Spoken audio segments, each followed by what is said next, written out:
You leave the old coffees to me, champ, all right? I was thinking we were missing a vital element of the Sunday show. We can't traditionally have a Sunday show without a coffee or a warm beverage. I'm actually at this moment in time hunting around for Sunday morning show mugs. Oh, yeah. Ready, Berns? Here we go. Warm, ready, done. This is a grand revealing of a coffee. Oh, a little celiac mug. Oh, I've come out from under the lights. Oh. Oh, Nothing like making a spectacular entrance, is there?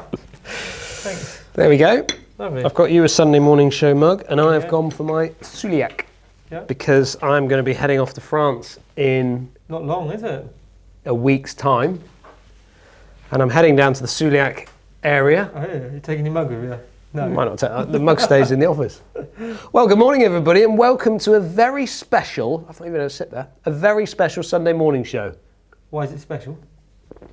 Because we've not done this for an awful long time. No. And I think that's needs to be noted as a special show.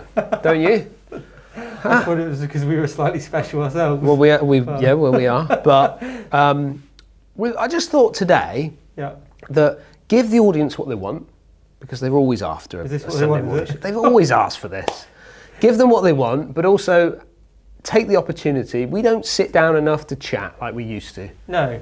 You know, so take the opportunity to sit back, relax, be in good company with each other, and cheers to that. Cheers, everybody. Make sure you've got your coffees on the go. Did we break that then? It's all right. You know, on the Antiques Roadshow when they test to see if the china's okay, it's the noise, isn't it? That sounded like there was some sort of fracture in one of the mugs, isn't it? Yeah. Well, there's an awful lot gone on in the golf world, isn't there, in the last sort of last few months? Season, isn't it? It is, yeah. Doesn't it? Like, isn't it amazing how the build up to it is like go, and then it just finishes? Yeah, amazing. I cannot believe all the majors are finished. Almost in the middle of August. Like it just like you said, the build up to the summer seemed to take forever, and then it's over a flash, isn't it? The only good thing about it is that it's Ryder Cup year. Oh yeah. And there's something to look forward to with the Ryder Cup in September. Yeah, I do like Ryder Cup. At PXG Black. Yeah. Have I got my PXG? Oh yeah, I do look. I've got the hat, I think. A seriously difficult golf course, isn't it? Or warning. Warning. Yeah. Oh nice. PGA Cup. Well, this is the PGA Championships in 2019 at PXG Black. Won by, do you know? Oh, I should know this. You should know this, you're absolutely right. Yeah. Brooks Koepka. Oh, I was literally just going to say that actually before you interrupted me. Well, you would have been right if you'd have said it before me. He's won a few PGA Championships, hasn't he? A couple, was it? He's won two US Opens and 2 US PGAs. So he's a 4-time major winner, I think that's right. Or has he won 5? Has he won one more? Has he won a 5th? Don't know. I mean, he hasn't won one for a few years, has he? If anyone was going to win around that golf course, it was going to be him. Yeah. Because it is the hardest, longest golf course I've ever had the fantastic opportunity of playing. Yeah. And that Did you play it on Mark's channel? I did, yeah. We went and played it. We did an amazing trip, that one. So think about this trip, right? It was all in association with FootJoy at the time. So we went over. They flew us over to San Francisco. Stayed the night in San Francisco. You were playing, came back with American football and stuff. Yeah. Oh yeah. That's it. Yeah, I remember. It's here. It's here somewhere. There. Oh no, that's a different one. That was 2018. That was the year before. So we flew over to San Francisco. We played Pebble Beach. Yes. Yeah. We drove from Pebble Beach to Vegas. We had got on the craps tables in Vegas for one night, but then we played Wolf Creek in Vegas. Then we flew from Vegas to Birmingham, Alabama, where we went to Greystone Golf Club to meet up with Mark Blackburn. Yep. Did some filming with Mark Blackburn, who since then is more well known and is coached now to, well, so many good players. Yeah. I think Justin Rose is certainly in his books now. So we filmed with him. Then from there we flew to New York, where we jumped in a car, went to Bethpage, played Bethpage, finished that afternoon and flew home. That was you certainly packed a lot into a relatively short trip, didn't you? Yeah. Amazing, isn't it? Yeah. And then when I thought when we went on our own, we'd be doing all that sort of stuff, but never quite happened. Never reached those levels. Never really got there, no. I would say that was the peak time. The peak of your YouTube career. Yes. Yes.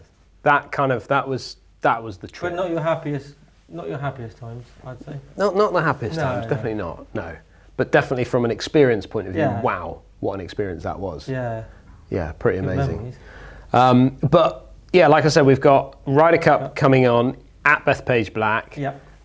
Interestingly, I went up to the Scottish Open. I'm talking like this because nobody's heard of these little adventures that I've been on recently, but went up to the Scottish Open with Under Armour.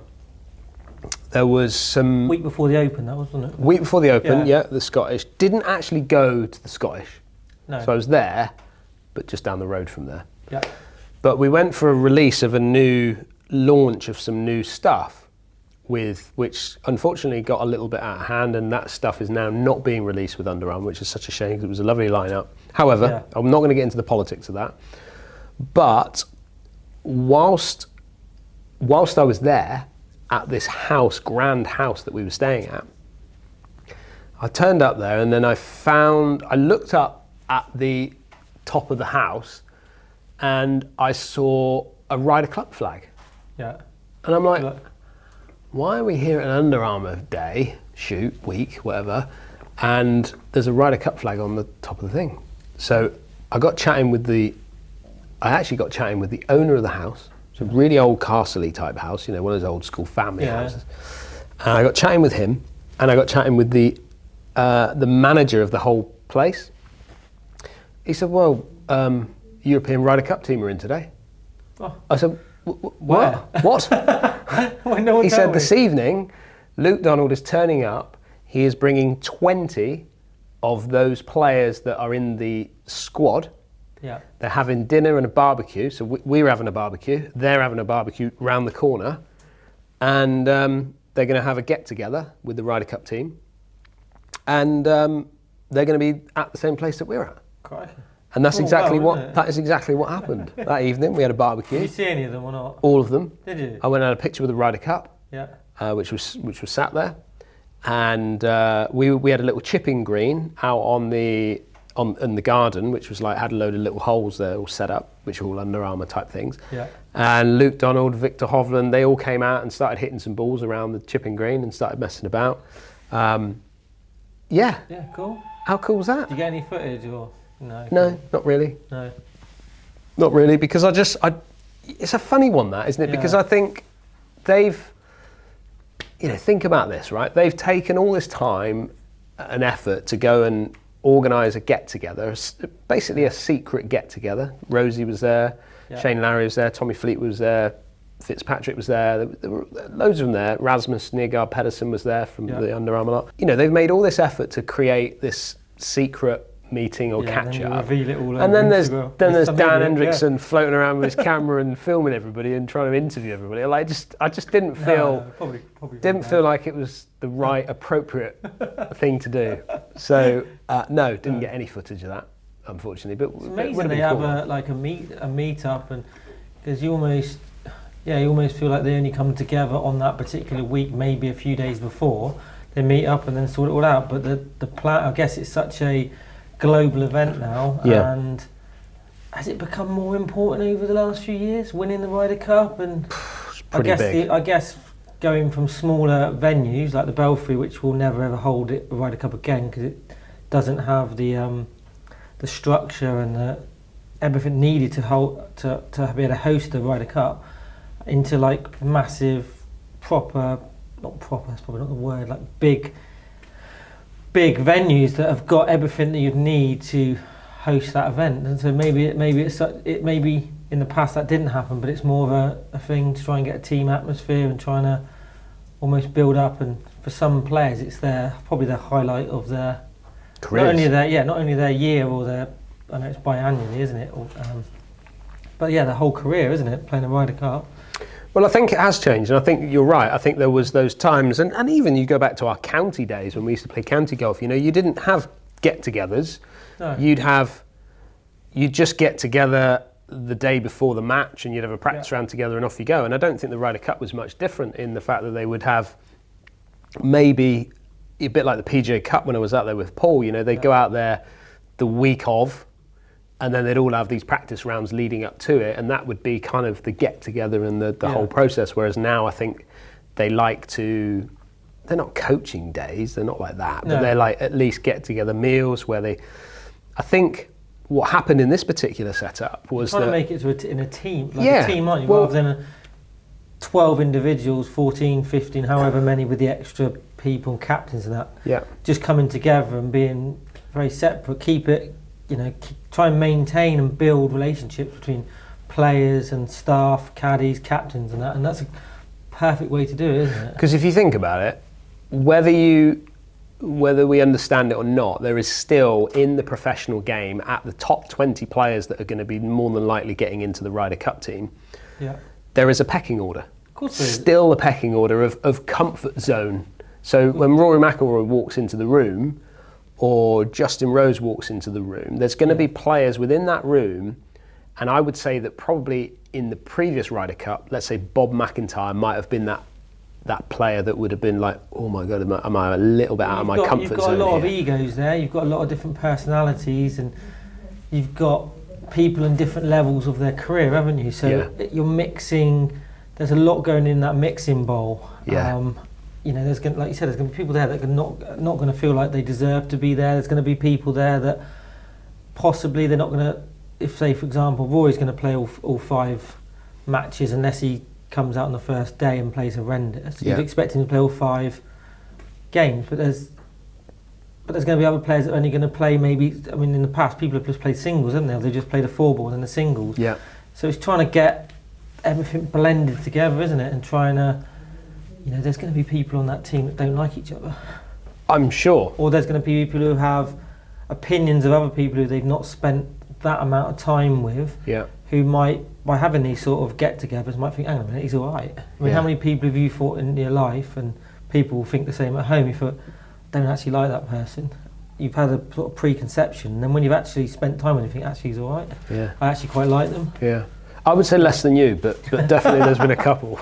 But there's loads of people who don't like me, and when they meet me, they still don't like me. Well, we'll deal with the Ryder Cup when it turns up. But I want to know, what have you been up to? Because I haven't seen a great deal of you. How's the filming life going? Yeah, decent. I still feel like I'm trying to find a niche or a place in YouTube golf, like what I feel I'm best at, and I'm doing a little bit of everything, and sort of feel like I'm chucking a bit of mud at the wall and seeing what sticks. I've been doing some individual. My course vlogs now tend to be in a competition, filmed under competition conditions, and I do like a voiceover after what I was trying to do and what feelings I've got by playing golf courses. So that tends to be the course vlogs I do, rather than like we used to do the old traditional one, getting 4 people out on the golf course, mic you up, have a laugh, film like that, lots of cameras. Find that, for me personally, stressful, takes a lot of time, takes a lot of editing, whereas I'd rather do that sort of course vlogs. And I've just introduced a few, doing more reviews and a few repairs, things that I feel like I know I've got knowledge about, which I like to share. But yeah, just 2 videos a week at the moment, which was my plan. I would try to get to 3 a week, but I don't think it's possible with the way life is.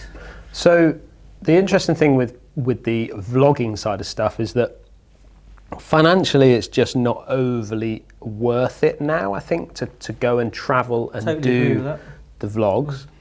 I think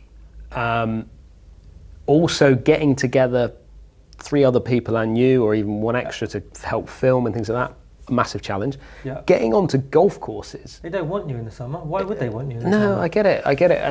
But in the winter when you ask them, they'll say, we'll just give us a knock in April or May or whatever. Yeah. And then it's probably one of the reasons is like you said, the cost of it. It's just, I just don't, if I put a video out, I'm honest and I tell people what I earn for a video. Yeah. If I do a decent course vlog out there where I'm playing golf, get 4,000 to 5,000 views, I'm making 20 quid. Yeah. Like if I'm then travelling, it doesn't even cover your petrol. And then a lot of golf courses, if you can get on free, like don't get me wrong, loads of them are brilliant with how they help you and stuff, but you're probably going to have some food when you get there. You might have to buy someone food that you're playing with. You feel guilty for not paying them. you're suddenly talking 100, 120 pound a day, which you're making 20 pound off. You're losing 100 pound. Well, plus all Whereas your I can go editing. out there on a I can go out there on a Wednesday, film my round of golf, 3.5 hours. The people I play with don't really bother about it because the camera's on a tripod, my iPhone on a tripod. Making 20 quid, it covers my round of golf and my comp fees, and if I win something in the comp, it's a good day.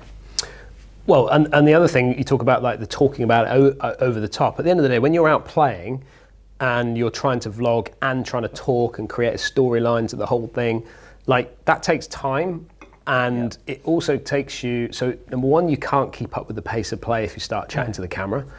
Number two, it's probably going to start maybe putting you off your round. So if you're trying to play in a competition and things like that, that's going to affect that. So I love the way in which you're talking about doing it. It's the most cost-effective way of doing it. It keeps you up with the pace of play. It allows you to film in competition environment. Yeah. I think it's a winner. So you know that the score and I've got a video that I'm going to make in the future about how legitimate some of the scores people are posting on YouTube are. And to me, it has to be filmed. As much my stuff, I want it to be 100% authentic and genuine. I think the only way you can do that is by filming in competitions where the scorecard, if you want to see the scorecard, go on the Golf app. It's on I befriend everybody who wants to be my friend. They can see my score, so they've known I've legitimately done that. Yeah. I just think it adds a bit to it, but yeah. Yeah, I agree with that. And then I love the fact that you're doing, I think you should do more repair stuff. I definitely think it's something that even if it's, because you're doing repairs all the time, it's almost like I'd love to see you set up a couple of cameras that are just there that you plug into or whatever, and then you can do some, chit chat as you're doing repairs. Just switch them on, chit chat as you go. You can cut between the two cameras, and even if it's like I gave you a set of women's clubs the other day to cut down for a kids' clubs, like it might only be a 5-minute video. But it's still, I think it's authentic. I've done quite a few of them. I mean, the last video I put out, I basically extended, I was looking for a new club in the bag, and I extended my traditional wedge to try and get the gapping right, because I've got a 35-yard or 30-yard gap between my one-length pitching wedge and into my first specialist wedge, which is 50 degrees. There's like 30 yards. I was trying to find something to go in the middle. And I've extended a 46-degree wedge basically to do that. So I showed the process of doing it. I showed me hitting the golf club before and after I'd done it and what difference it made. So I do try and do those videos, which they're not, view-wise, they're not that popular. But the people but the people that watch it really like them. It's got like surprised. Small following for those videos, but they don't really pop or anything like that, I guess. That's interesting. I thought they would. Thrive. I thought people love tinker videos. I generally thought I would be concentrating now at this stage, sort of into my second year doing it. That's where I would be doing. I'd be doing those type of videos, and I'd be mainly focused in the workshop doing that. But it hasn't really panned out with that. I'm actually quite enjoying reviews as much as I know I hated them in the past. That was my next question. Was you were never a big fan of reviews. No. So what has sparked that other than it allows you to get content to make videos? What sparked the whole thing to want to continue with that? I think it's because I'm not, when I was working for you full time and we were getting quite a lot of golf equipment and stuff for free, and I'm in a position now where don't get me wrong, a few companies send me stuff, a few people that watch the channel send me balls, like try these balls out, and I do a review on them, which is great, and I really appreciate all that help. But I'm in a position where I'm looking like, for me, the Titleist Pro V1 ball is the ball that I've got the most faith in, and I've played it all my life. Yeah. But at £55 a dozen retail, and more in some places, I'm looking for cheap alternatives, and I've been on a bit of a quest to try and find a ball which I feel is maybe not as good, but I can, as a 2 handicapper, I can play that ball and go, it's £20 cheaper a dozen, that's the ball I'm going to use. Yeah. So I've been doing that and almost trying to find sort of bargains in the golf world, or things that I feel that might help people, which aren't going to be the latest £600 driver or the latest rangefinder, which is £400. You can get one here from whatever make for 40 quid and it does just the same job. So I think I've got more motivation in that as trying to save money and looking at trying out stuff, but there's a lot of good equipment on the golf market.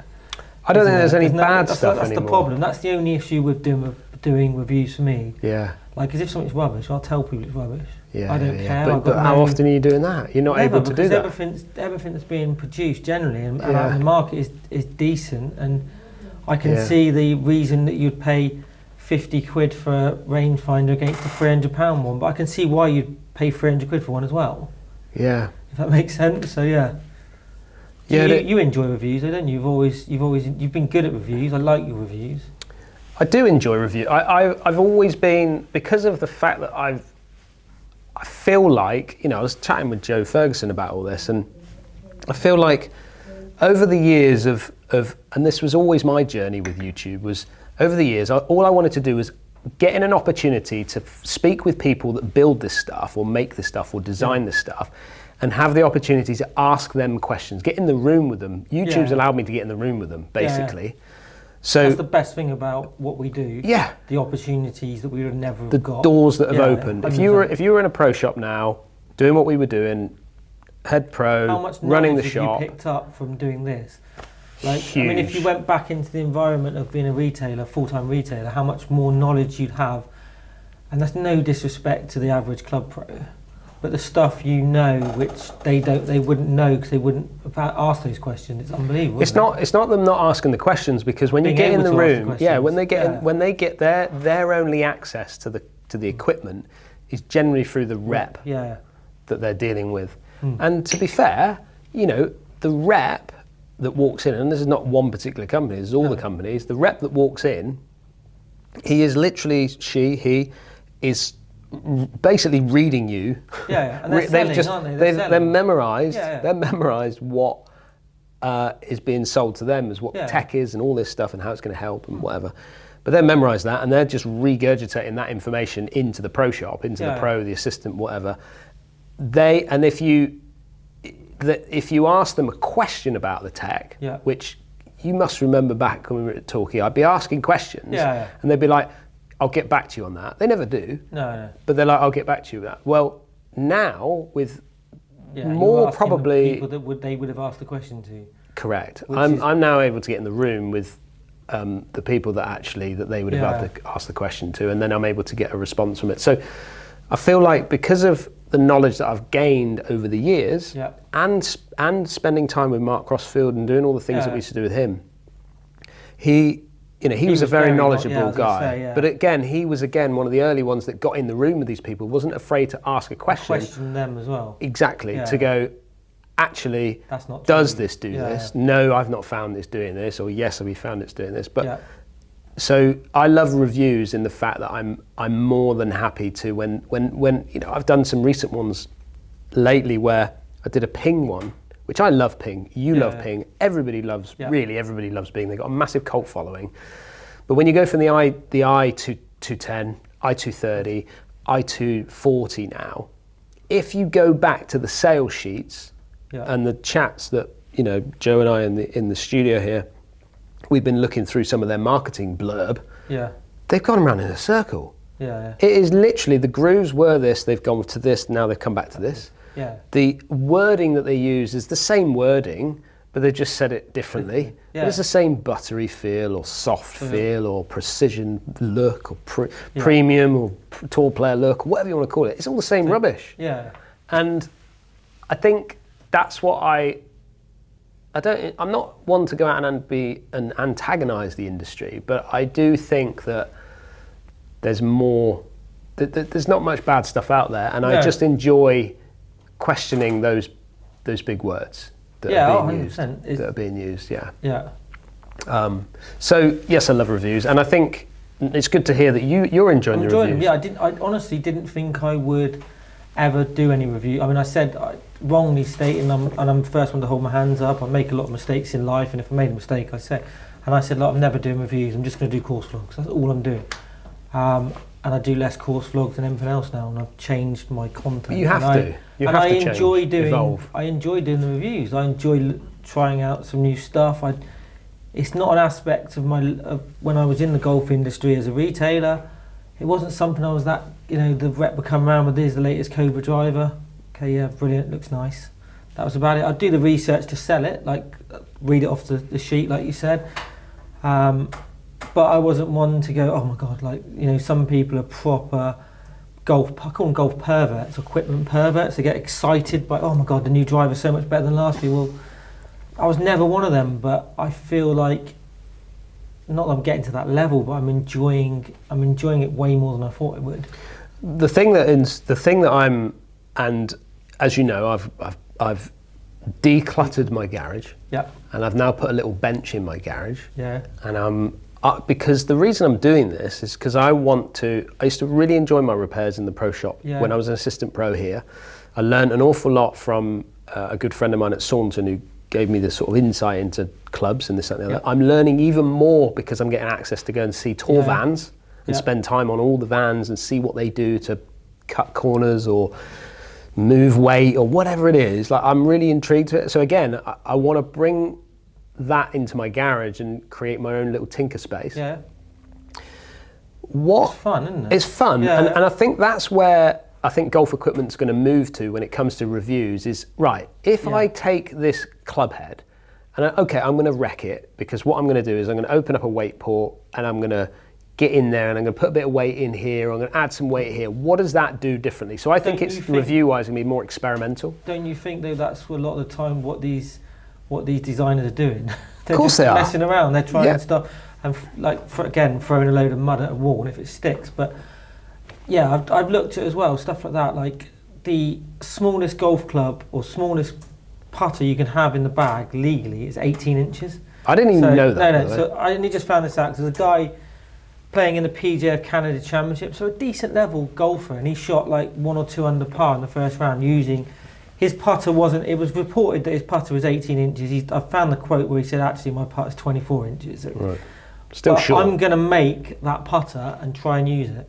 So I enjoy doing stuff like things that you wouldn't necessarily, you know, I've not done the video yet, but I've got a 4-degree driver, a long driving one. I mean, it doesn't suit me. I can't get it in the air. I've tried everything. I've like literally stuck the whippiest lady shaft to try and, I'm tried everything, but it just doesn't, it still goes lower than my flight would normally be. But I'm going to try and use that in a comp and stuff. And I like, you know, reviewing or doing stuff which is maybe a little bit extreme, but it might work for somebody. You know, that hybrid driver that you've got. Yeah, which I didn't even know we had. You didn't even know you had. I just went through the bag there, found it. Is that video done all right? Done okay, yeah. It's got like 2,500 views. People have enjoyed it. I mean, because it's different. It's different, yeah. So I mean, and it's an alternative for people that can't hit a driver. Yeah. It's a bit like we're now moving into like the mini drivers, right? Yeah. So a mini driver to me is still an old 2-wood. Yeah. Which when we were starting in the game of golf, there was, I mean, Callaway had the Deuce. Do you remember that one? Yeah. And there was, you know, there was people that had 1-woods, 2-woods, and you know, driver wasn't really a thing. It was a 1-wood. Yeah. But they're now moving into this fairway kind of replacement wood, or I would say it's more replacement for the fairway wood now than the driver. But what it shows, and I think this is the next kind of stage really, what it shows is that our fairway woods have really not progressed anywhere. No. That's why when you look in people's golf bags on tour, all you see is basically brand new wedges, because they sharpen those. I mean, Rasmus Nergaard Pedersen was telling me that he changes his lob wedge every 2 to 3 weeks. I didn't even know that. That's mental. I know you lose something, I can't remember the exact figure, but it's something like half the spin within a month. Yeah. If you're practicing. Something like that, where you lose 30 feet of stopping power and things like that. Anyway, we'll probably get into that into another show, but... I mean, my wedges are like 7 years old. Yeah, time to change them. I mean, but you know... I like them. But I think, you've learned how they react. Yeah. How they react on the green. So that's fine, and you've just figured that out as a golfer. But what is interesting is that you see brand new driver, the new tech in the driver. You have all the tech in the wedges, so you get brand new wedges, brand new driver. Everything in between is either old stuff. So Bubba Watson the other day, what's he using? S55 irons? I don't know how old they are. Yeah, that's... They're pretty old. Do you remember the guy Lee? I think he was Whitaker? an Asian lad. No, second name Lee. I can't remember his first name. I've gone completely blank. But he was using like MP30s that were like 14, 15 years old. This is like 4 or 5 years ago. Well, Matt Wolf Matt Wolf is using the P750s, which he had at College Golf, and he's bought them on eBay. He had to buy an extra set on eBay because he couldn't find any more. And he's just kept the shafts, and so he bought an extra set. But I mean, they're pretty worn out. Yeah. But he doesn't want to change from those, and he's using the original Stealth fairway woods. Yeah. Because again, you're using, it's like my little RBZ 5 wood. Yeah. What? You'll never. Nothing's ever beaten that. You could be from now to the day you die trying out woods every single day, and you'll never find anything better than that. No. It suits you. And I think that's where, when it comes to reviewing equipment, I think that is where there's some real good opportunities out there. Have irons really shifted in the last 20 years? Yes, they have, for game improvement. Yeah. But when it comes to the player's iron, has it shifted that much that really makes a massive difference for the golfer? Because ultimately it's got a flat face, so face to path is always going to be, when people say to me, I had a comment yesterday, someone said, I would have liked to have seen the dispersion of your I-30s, the I-230s to the I-210s to the I-240s, and I'm like, it's face to path. Yeah. If my face to path is out, the dispersion left to right is going to be moving. That club is not doing anything. There's nothing helping that. There's no help coming back. It might help completely. Yeah. It might help with ball speed, where I get a bit more help in a certain strike location, and therefore my dispersion from front to back is more consistent. Yeah. But when it comes to left and rights, it's only when you move into the woods and fairways and hybrids that gear effect is going to have an effect, and CG position is going to have an effect on where that ball starts to come back to, or a mishit gets to. It fascinates me. Yeah. But I think that's what I think is the next real step. But from your point, when it comes to reviewing equipment, what I love is the fact you love your repairs. You can tinker with anything. There's loads of stuff for you to tinker around with, and you could make funky golf clubs that do certain things. I would like to get more into actually making my own golf clubs, like designing stuff, getting stuff over maybe from China, and making golf clubs and putting things together and stuff like that. That's probably one area I'd like to look at. Well, funnily enough, I feel like I think we've got a contact for that. Have we? We have, yeah. So we could, that's something that could easily be done. You remember when we got the head covers done? Yeah. That same company can source products for you to design your own equipment if you want it. That's really good, isn't it? Yeah. Again, all coming out of the same factory, I think, a lot of them. But yeah, I think it's fascinating, and I think it's, that's what I think, like I said, I use reviews as a bit of a tongue-in-cheek type of what are the companies saying this time? What's the what are the marketing department saying now to this? And then what can you actually do with that product is what I find interesting. Well, you've got quite a few videos coming up there, haven't you?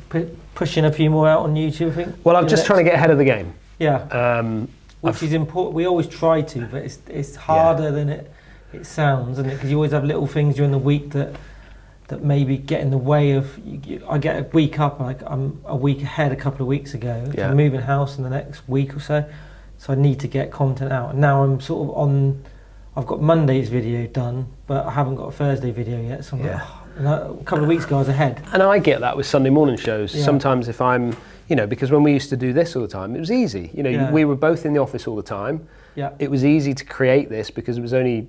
We would just sit down and start chatting. Yeah. Whereas now, it was just a continuation of what we used to do when we were on separate desks. Yeah. You could have almost filmed our conversation during the day because it was something pops up on social media and then we just chat about it, which is exactly what this is, isn't it? Exactly right.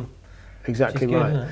One thing that I've been a little bit disappointed about is I set out a little goal for myself, which was to focus on me a little bit more. And you've done a bit though. I have. I really have. Not as much as you'd want to do. No, because I was going to do it in June, and I knew that my schedule got busier. And then I was like, right, everyone can leave me alone for July. I'm going to focus on this project of what I want to do in July. Is it more of a winter project? Maybe? I feel like it's coming that way. It's coming that way. But then February. But then you're busy with all your foremost stuff. Yeah. So. However, what I have done is I've been focusing very much on I'm still doing my 100 putt stuff that I've been doing. Yeah. which is good. I feel like I'm a more positive putter when it comes to 3 feet and in. Yeah. But I don't feel like I'm holing that much out on the golf course at the moment. Okay. So that's interesting. But I'm loving the psychology stuff that I'm doing. Yeah. I'm loving the understanding of my body a little bit more because of the chiropractor stuff. My back feels a lot better. My shoulder's still a problem. But so I've been really positive in that front, but I've not practiced like I was hoping I would practice. No. All I'd say to that, because I've increased my practicing this year, well, start of the summer onwards, don't do too much too quickly, build up to it, because we're not 20 anymore. No. And I had a couple of, I've got arthritis in my feet. Yeah.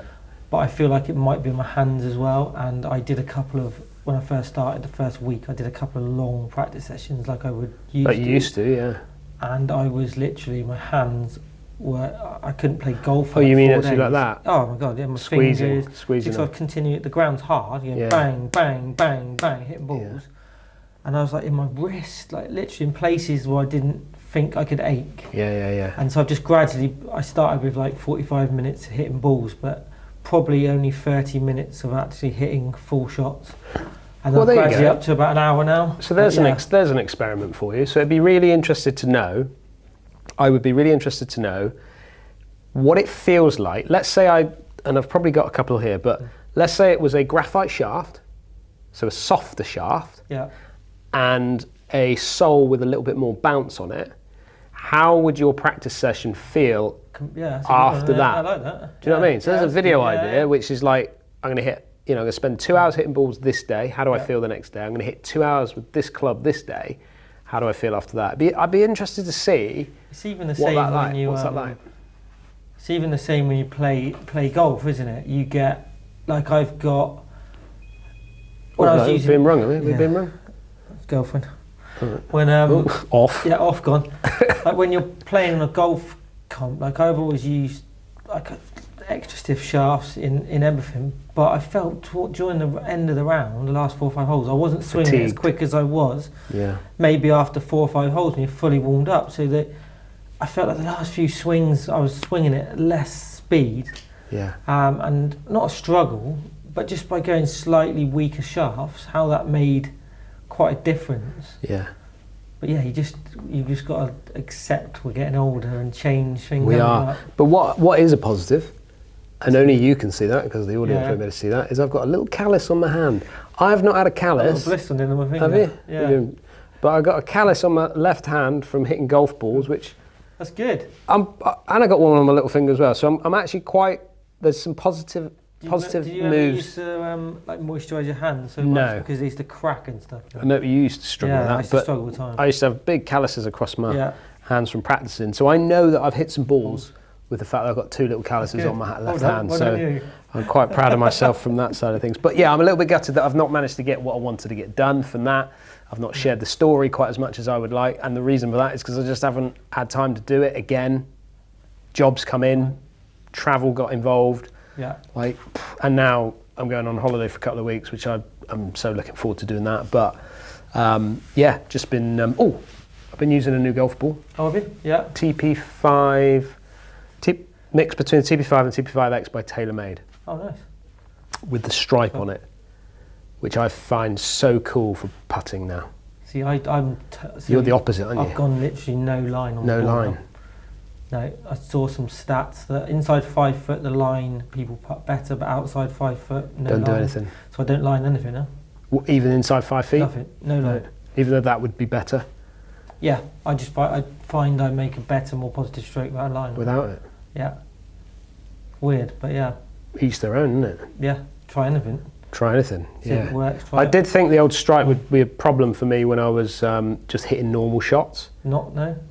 No, I don't really look at it anymore. It's quite nice to actually identify your golf ball pretty quickly that it's yours. Yeah, that does help. Because there's not many stripes out on the course. I don't like the stripes when they're coloured.